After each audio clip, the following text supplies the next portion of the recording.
वालेकुम नाजरीन, आप यूट्यूब चैनल देख रहे हैं। मैं इमरान खान हूँ। जैसे कि मैंने पिछले वीलॉग में आपको बताया था कि मैं ट्रैवल कर रहा हूँ, तो आपको ज़रा थोड़ा सा ये स्टूडियो वाला माहौल नहीं है, लेकिन खबरें मेरे पास सारी हैं और ये बहुत सारी खबरें हैं इस वक्त और बड़ी डिटेल के साथ खबरें आई हैं। मैं आपके साथ शेयर कर लेता हूँ, पाकिस्तान के अंदर से भी, मशरिक़ वस्ता से भी और अमेरिका से भी कुछ खबरें आई हैं। ये सारी खबरें मैं आपके सामने रखता हूँ। सबसे पहले तो बड़ी खबर जिसके बारे में हमने 4-5 दिन पहले अनाउंस किया था और आपको बताया था कि आयतुल्लाह खामनाई शहीद के बेटे मुश्तबा खामनाई को फैसला किया गया है सुप्रीम लीडर बनाने का और उनके इम्कानात बहुत ज़्यादा थे। अमेरिका ने उसके ऊपर एतराज़ किया था। डोनाल्ड ट्रंप ने कहा था जी मुझे पसंद नहीं है, मेरी मर्जी शामिल की जाए, मैं बताऊंगा किसको बनाना है और मेरी मर्जी का बंदा लगाया जाए। डोनाल्ड ट्रंप को पसंद नहीं था, लेकिन इसके बावजूद अनाउंसमेंट हो गई है कि मुश्तबा खामनाई, अब जिन्होंने एक हफ्ते के अंदर अपने वालिद को खोया, अपने बच्चों को खोया, अपनी बहन को खोया, अपने बहनोई को खोया और अपनी वालदा को खोया, इनका बहुत नुकसान हुआ और इनकी फैमिली ने बड़ी कुर्बानी दी है। तो मुश्तबा खामनाई को अब बना दिया गया है ईरान का नया सुप्रीम लीडर और इनके ऊपर एतराज अमेरिका ने किया था, डोनाल्ड ट्रंप ने किया था। देखिए पाकिस्तान में और ईरान में कितना फर्क है। वहां पे एक सेक्रेटरी ऑफ द स्टेट का लेटर आता है जिसे साइफर कहते हैं और उस साइफर के बाद इमरान खान की हुकूमत गिरा दी जाती है। सेक्रेटरी औफ द स्टेट को एक टके की औकात नहीं है और उसके एक लेटर के ऊपर पाकिस्तान के जर्नैलों की हवाइयां उड़ जाती हैं और जनरल बाजवा को मौका मिल जाता है कि चलो मेरी एक्सटेंशन का मामला बन गया, जो मैं चाहता था वो हो गया, अब ये मेरे पास साइफर आ गया तो इसको दिखा के मैं जर्नैलों को काबू करूंगा और इमरान खान की हुकूमत गिरा दूंगा। और फिर इमरान खान साहब का रिजीम तब्दील कर दिया गया, हुकूमत गिरा दी गई। ये किया गया एक सेक्रेटरी ऑफ द स्टेट के साइफर के ऊपर, उसके हुक्म के ऊपर। दूसरी तरफ अमेरिकी सदर खुद कह रहा है कि यह बंदा पसंद नहीं है और वहां पे ईरान ने उसी बंदे को दौरान जंग अटैक हो रहे हैं, लगातार हमले हो रहे हैं और तारीखी नौयत के अटैक हो रहे हैं इस वक्त ईरान के ऊपर। इससे पहले कभी इतने खौफनाक अटैक नहीं हुए थे। मगरबी मीडिया के मुताबिक ईरान के 80% फिजाई दिफाई निजाम को तबाह कर दिया गया है। तेहरान में वाक़ शहरान फ्यूल डिपो पर कल हमला किया गया, महरबाद एयरपोर्ट को निशाना बनाया गया है। आज़ादी स्क्वायर में जो है वो अड्डा जो है वहां पे वो भी जल रहा है। फौज के मुतअद्दिद जो अड्डे हैं उनको तबाह किया गया है और इसके अलावा पासदाराने इनकलाब का हेडक्वार्टर मलबे का ढेर बन गया है और 17 जहाज मगरबी मीडिया के मुताबिक उन्होंने डबो दिए ईरान के, लेकिन इसके बावजूद ईरान झुका नहीं। उन्होंने कहा नहीं, हमारा सुप्रीम लीडर कौन होगा इसका फैसला हम करेंगे, अमेरिका फैसला नहीं करेगा।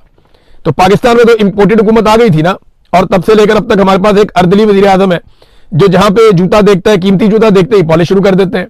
जूता अच्छा और कीमती होना चाहिए या किसी बड़े ताकतवर आदमी के पांव में होना चाहिए, वहीं पे पॉलिश शुरू। और इंटरनेशनली शहबाज शरीफ साहब को शू शाइन बॉय का खिताब दिया जाता है और एक दफा नहीं बार बार दिया जाता है। बहरहाल ईरान की अवाम ने खुशाइन करार दिया है और उन्होंने पूरी सपोर्ट दी है। बहुत सारे ऐसे ममालिक जो ईरान के हमायती हैं उन्होंने भी मुश्तबा खामनाई के मामले में पॉजिटिव रिस्पॉन्स किया है।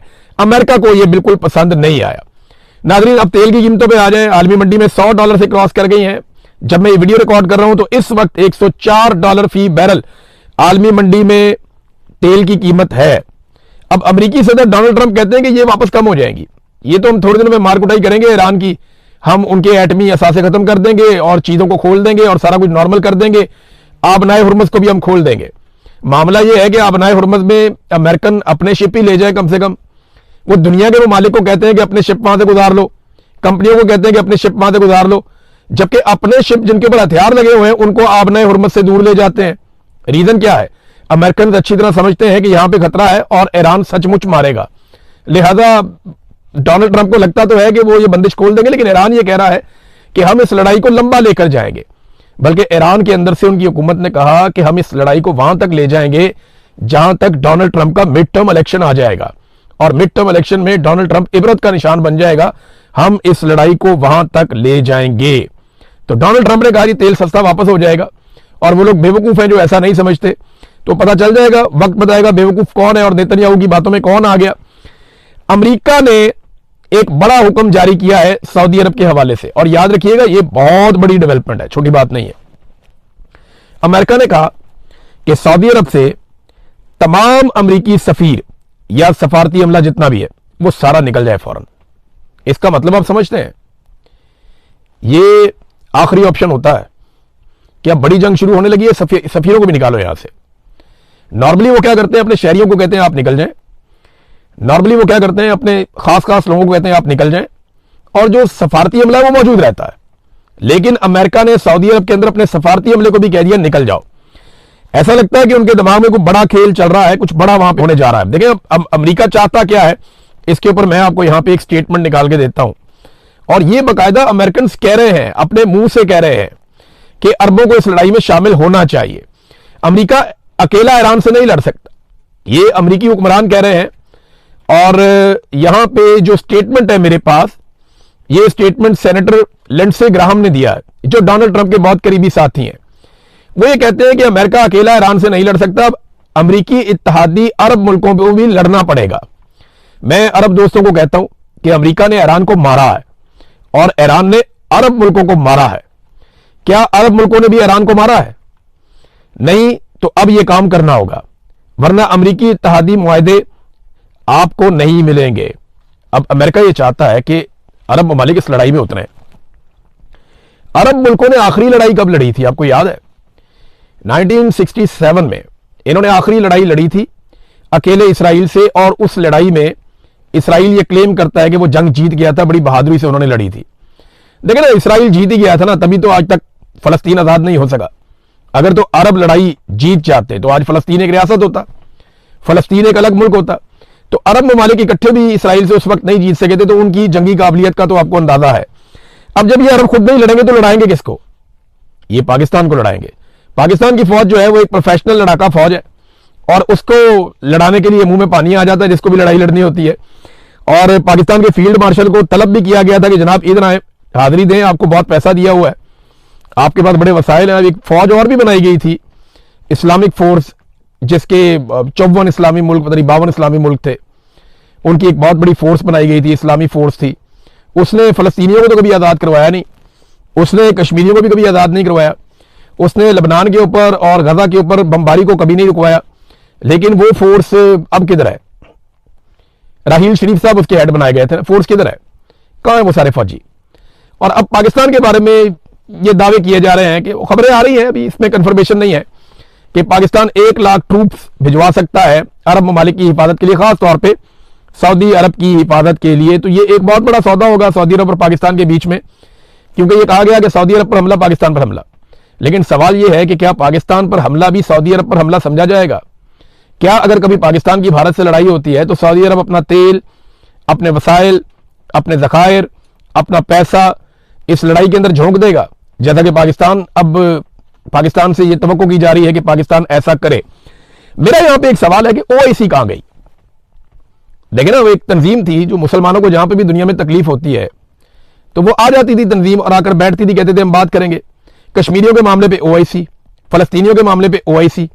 अब जब असल मामला हुआ है, इसराइल ने ईरान के ऊपर अटैक किया, 167 बच्चियां कत्ल कर दी, ओआईसी गायब है, आपको ओआईसी दिखाई नहीं दे रही। तो ओआईसी का ना होना भी एक अजीबोगरीब सूरत पैदा कर रहा है। अच्छा, एक दावा किया गया था कि यूएई ने, मैंने आपको पिछले वीडियो में बताया था कि यूएई ने उसकी तस्दीक नहीं की, लेकिन इसराइली सोर्सेज ने दावा किया था कि यूएई ने, यानी मुत्तहिदा अरब अमारात ने पहला अटैक कर दिया ईरान के ऊपर। लेकिन अब यूएई के सोर्सेज से उसकी तरदीद आ गई कि हमने अभी तक ईरान के ऊपर कोई अटैक नहीं किया। मैं आपको कैटेगोरिकली ये बता दूं कि अरब ममालिक ने ईरान की जानिब से आने वाले मिसाइलों को रोका है, उनकी जानिब से आने वाले ड्रोन्स को रोका है, लेकिन उन्होंने अभी तक ईरान के अंदर कोई ड्रोन या मिसाइल अपनी तरफ से नहीं भेजा। हां, यह जरूर है कि उनकी सरजमीन से बेशुमार हथियार वहां पे गए हैं, उनकी सरजमीन से जहाज भी उड़ के गए हमला करने के लिए, उनकी फिजाई हदूद भी इस्तेमाल हुई, उनकी जमीन भी इस्तेमाल हुई, उनका जो है समुद्री रास्ता भी इस्तेमाल हुआ, और उसकी रिटेलिएशन में ईरान ने वापस उन्हीं रास्तों पे, उन्हीं जगहों पे अटैक किया, और इसी अटैक से अब एक नई कहानी जन्म ले चुकी है। नाज़रीन, में जो रशिया के वजीर खारजा है ना, उन्होंने मुसलमान मुल्कों को आईना दिखाया। उनका स्टेटमेंट मैं आपको पढ़ के सुनाता हूं, आपको आइडिया हो जाएगा कि इस वक्त सूरत क्या है। देखिए, और रूस क्या सोच रहा है, इसमें आपको सारी खबर मिल जाएगी। और अब ये अरब ममालिक करने क्या जा रहे हैं, याद रखिएगा, ये लड़ाई अब लंबी चलनी है, और इस लड़ाई में बाकी मुल्क भी निकल आएंगे। जो तजियाकार हैं वो ये कहते हैं इस लड़ाई में लाखों लोग मारे जा सकते हैं, और इस लड़ाई के अंदर खलीजी ममालिक बहुत बुरी तरह तबाह हो जाएंगे, और उनकी तरक्की, जो पैसा सारा फ्लो जा रहा था खलीजी ममालिक की तरफ, वो वापस यूरोप की तरफ जाना शुरू हो जाएगा। मगरबी ममालिक तरक्की करेंगे, खलीजी ममालिक लड़ेंगे, और वहां पे हालात खराब हो जाएंगे, वो नीचे की तरफ जाएंगे, उनकी डिक्लाइन होगा। अब इसमें जो रूसी वजीर खारजा सरगई लावरूफ का जो स्टेटमेंट है वो ये कहते हैं कि बहुत सारी अरब बादशाहतें अवामी तौर पे कह चुकी हैं कि सूरत हाल को फौजी हल की तरफ नहीं धकेला जाना चाहिए, यानी मुज़ाकरात होने चाहिए, और वो अपनी फिजाई हदूद इस्तेमाल करने की इजाजत नहीं देंगी। लेकिन जब सब कुछ शुरू हुआ तो अमेरिका और इसराइल को बार बार कॉल करने के बावजूद क्या आपने अमेरिका और इसराइल के इकदाम की मजम्मत की? यानी आपने कहा कि आपकी फिजाई हदूद इस्तेमाल नहीं होंगी और नहीं इस्तेमाल आप करने देंगे, लेकिन जब आपकी फिजाई हदूद को अमेरिका ने और इसराइल ने इस्तेमाल किया तो क्या आपने एक मरतबा भी इसराइल की और अमेरिका की मजम्मत की? ये रशिया ने सवाल उठाया। दूसरा, उन्होंने कहा कि क्या आपने स्कूल पर बमबारी करके 170 मासूम बच्चियों को शहीद करने की मजम्मत की? किसी अरब मुल्क ने इसके ऊपर क्या कोई बात की खुलकर? उन्होंने कहा कि मुझे यह मालूम हो गया है कि आपके ममालिक सिक्योरिटी काउंसिल में, अक़वाम मुत्तहिदा की सिक्योरिटी काउंसिल आपको पता है, वहां पे एक करारदाद पेश करने का इरादा रखते हैं जिसमें बिल्कुल वही जबान होगी जो आपने अभी इस्तेमाल की है, यानी ईरान की जारहियत की मजम्मत आप करेंगे, लेकिन अमेरिका और इसराइल के इकदाम का एक लफ्ज भी नहीं होगा। यह है वो मामला। वो कहते हैं अमेरिका और इसराइल की मजम्मत क्यों नहीं करते? वो आपकी फिजाई हदूद जबरदस्ती इस्तेमाल कर रहे हैं, आपकी समुद्री हदूद जबरदस्ती इस्तेमाल कर रहे हैं, आपके इलाकों से बम मार रहे हैं ईरान को, आप उसकी मजम्मत नहीं कर रहे। उन्होंने वहां पे कत्लेआम कर दिया ईरान के अंदर, बंदे ज्यादा तो ईरान के अंदर शहीद हो गए, यानी को 1,500 बंदा शहादत के करीब पहुंच गए नंबर। वहां पे रिफाइनरियों को आग लग गई है। जो तबाही इस वक्त मिडिल ईस्ट में हुई या इसराइल में हुई, वो 10वां हिस्सा भी नहीं है जो तबाही अमेरिका ने और इसराइल ने ईरान के अंदर फैला दी है, 10वां हिस्सा भी नहीं है।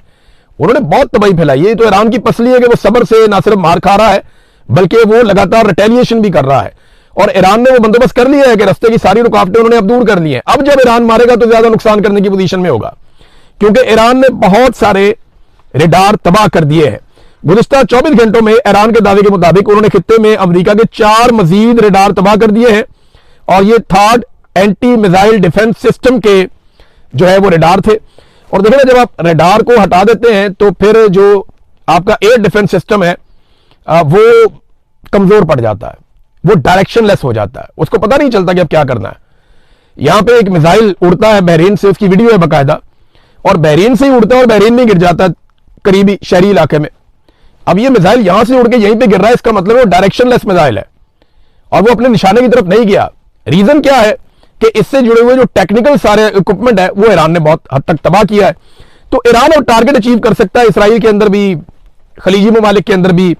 अमरीकी अड्डों को तो उन्होंने बहुत बुरी तरह तबाह किया है। तो रूसी वजीर खारजा ने कहा कि आप अब मजम्मत करने जा रहे हैं ईरान की सलामती काउंसिल में, लेकिन अमेरिका और इसराइल के इकदाम का एक लफ्ज भी आपका नहीं होगा। हम एक मुत्तहिदा महाज की अपील करते हैं जिसका मकसद इस जंग का खात्मा हो।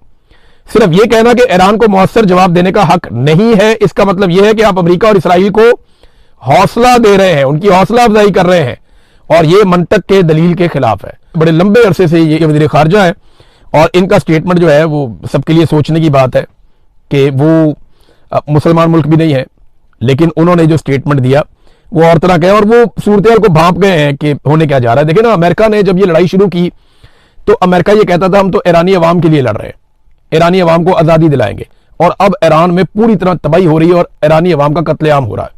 ये लड़ाई किसी और नुक्ते से शुरू होकर किसी और नुक्ते पे पहुंच गई है। अगर ईरान की चेन ऑफ कमांड खत्म हो जाती है तो मेरी बात आप लिख कर रख लें, बहुत तबाही होगी। हर हाल में ईरान को अपनी चेन ऑफ कमांड वो बरकरार रखनी पड़ेगी, क्योंकि इसके बगैर गुजारा नहीं है, और जब तक वो आपस में कोऑर्डिनेशन में रहेंगे तब तक वो मुकाबला कर सकते हैं। नाज़रीन, भारत एक्सपोज हुआ है बहुत बुरी तरह, और ये खबर मैं आपको देता हूं कैसे। देखिए ना, भारत ने दावत दी बहरिया के जहाजों को कि आओ यहां पे आके हमने मशकें करनी है। ईरानी जहाज भी गए, जाके वहां पे मशकें की। अब भारत खुद एतराफ कर रहा है कि उसने ईरान की पीठ में छिरा घोंप दिया। वो कैसे?